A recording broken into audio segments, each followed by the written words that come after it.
Bom, vamos agora olhar o estopim, né? O evento, o que aconteceu para de fato essa guerra, né, eclodir. Então vamos lembrar aí que essas alianças que foram formadas, elas também foram formadas devido aos atritos que a gente comentou entre esses principais países, os principais estados europeus. Tá? Por exemplo, vamos lá, Inglaterra e Império Alemão, né?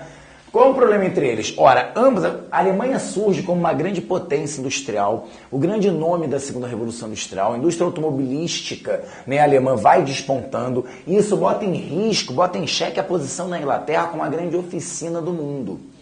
Não só isso, a própria indústria naval alemã, idem, coloca em risco a posição da Inglaterra como a senhora dos mares.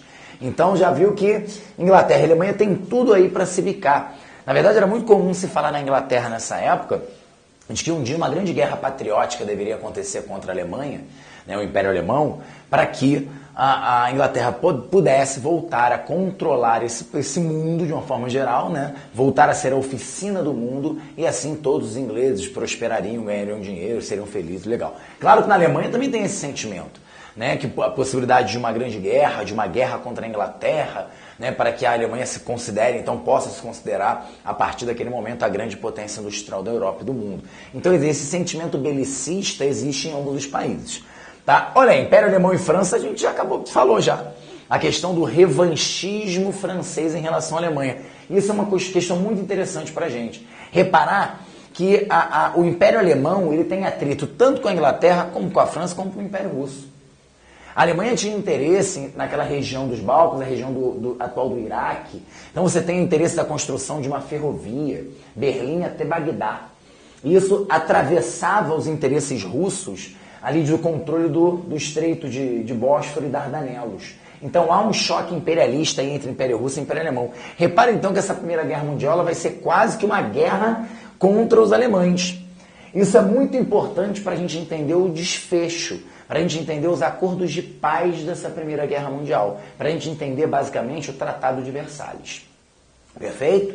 Ótimo. Então, já vimos aí os atritos. O Império Austríaco, né, com seu choque com principalmente o Império Russo, não é verdade? No que diz respeito ao controle desses povos eslavos. A gente já viu que o Império Austríaco ele não controla apenas os austríacos, esses grupos germânicos, mas também grupos étnicos distintos, como os eslavos, como os húngaros. Em falar nisso, esse império aqui, na verdade, o melhor nome seria Império Austro-Húngaro.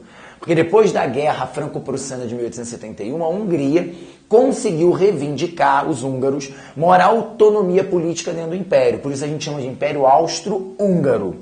Perfeito? Então o que acontece? A Rússia, o Império Russo, apoia esse projeto pan-eslavista, esse projeto de união dos povos eslavos. Inclusive, uma questão muito interessante da UERJ, né, uma questão específica, que pedia para você explicar por que, né, o pan-eslavismo poderia justificar um plano de ataque do Império Austríaco à Sérvia. Havia um plano, o Império Austríaco, naqueles planos que a gente falou, naqueles planos de guerra, o plano austro-húngaro para um conflito, havia a proposta de ataque à Sérvia. Por que isso? Né? Por que havia essa proposta de ataque? Porque, a partir do momento que você tem um projeto pan-eslavista, a Sérvia tem interesse em anexar territórios eslavos para construir um grande Estado eslavo.